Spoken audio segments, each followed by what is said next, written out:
Hello and welcome to the second episode of Let's Play TEW 2013. We're playing our JCP save again. It's 1987. We're going to jump straight into our first episode of World Championship Wrestling, but I remembered I didn't show you this last time. These are all our title belts, as you can see.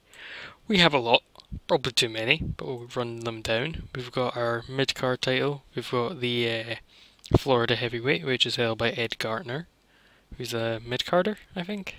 Yeah. We've got the Crockett Memorial Cup, which is the tag team tournament, which we'll be holding in April, which is when it was held. We've got the United States Heavyweight, which is a floating one, but basically a main event title at this point, held by Nikita Koloff.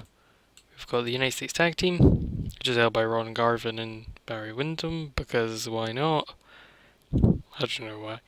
And that's like a mid-card tag title. We've got the World Heavyweight title. It's on Ric Flair.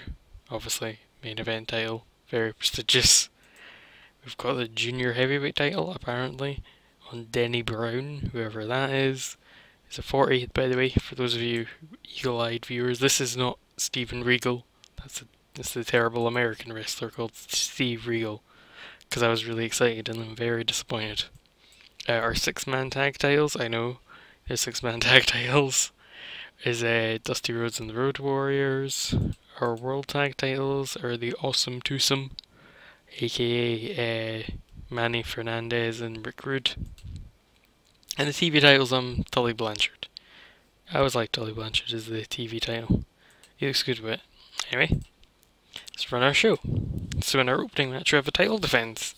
An extremely poor match. Denny Brown defeated Tiger Conway Jr. in 10-15, 10-11 even, by pinfall with an Oklahoma Roll. Denny Brown makes defense number 1 of his NWA World Junior Heavyweight title. Gave us a 36. Just basically, I want to have a title match. Mostly to advance. What's happening next, where we have an exciting debut. Denny Brown is celebrating his victory in the ring when Kendo Nagasaki runs in and attacks him, beating Brown down to the mat. And that was a 22. Kendo Nagasaki, for those of you unfamiliar with him, was a British wrestler during the World of Sport era. Amazing gimmick. Came out in all this Kendo gear. Had like a mask on underneath. Never spoke. Something to get him a manager for promos and that. He was amazing. I love Kendo Nagasaki. He's really cool. So and about that had solid in-ring action, but not much in the way of heat. The Rock and Roll Express defeated the New Breed when Ricky Morton defeated Sean Royal by pinfall with a double dropkick. Nothing really new. Got us a 56. The Rock and Roll Express, I really like. They're going up the crowd. New Breed, don't have much of an opinion on them. Bit of a weird gimmick. They were time travelers from the year 2002, where Dusty Rhodes was the president of the United States. Yeah. Dusty Rhodes booked himself to become president in the future. You gotta love Dusty. Following the match, the Rock and Roll Express, they're celebrating their big win when the Awesome Twosome, the NWA World Champs, run out and attack them. Attacking their number one, well not their number one contenders, but the team that's got to be up there, beating them down to the mat. And Manny Fernandez and Paul Jones are a good pairing. They play well off each other. That's good. That's a 42. Then we've got another exciting debut. When Paulie Dangerously makes his debut, we stole him from the AWA. He comes out to the podium along with Scott Hall, who we also stole from the AWA. We're doing a Vince McMahon and stealing all the AWA's talent. Paulie Dangerously hypes his client as a second coming of Pestilence, which I always thought was a weird bit to add in the end, but whatever. So basically Scott Hall's going to come in with his dodgy mustache and beat people up. That got a 47, not bad. Both good ratings for their debut. And about that, solid in-ring action, but not much in the way of heat. Scott Hall defeated Ron Simmons in 10-17 with a Razor's Edge, even though he's not Razor Ramon, after Paulie Dangerously interfered. And yeah, 48, pretty decent debut. I'm using video shown to promote another debut on. So many debuts in this episode. Gary Von Erich, the Texas Tornado, or the Modern Day Warrior, if you want to be old school.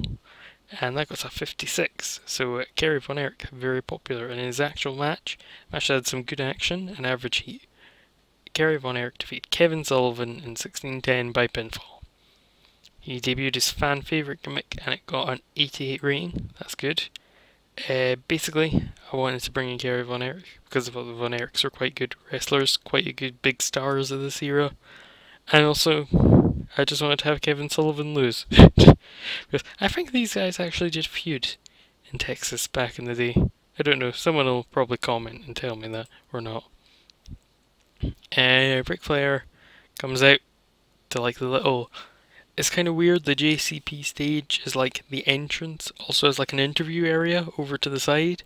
So like folk will come out and do interviews before their match, so I try to bring that in a bit.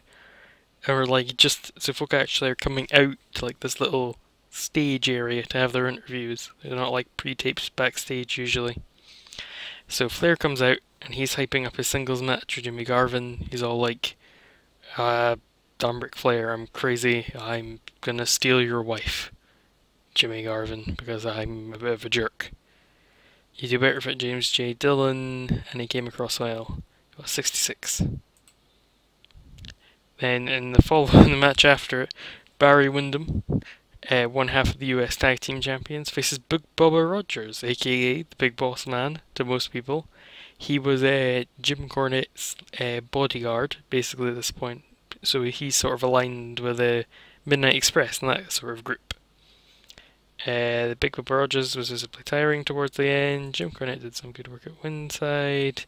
And the Dawn of Midnight storyline. That's what I'm calling my storyline with a new incarnation, I suppose is the right word, of the Midnight Express and how they're progressing as they go. That got a 69. That's a quite good rating for that match. I'm quite pleased with that.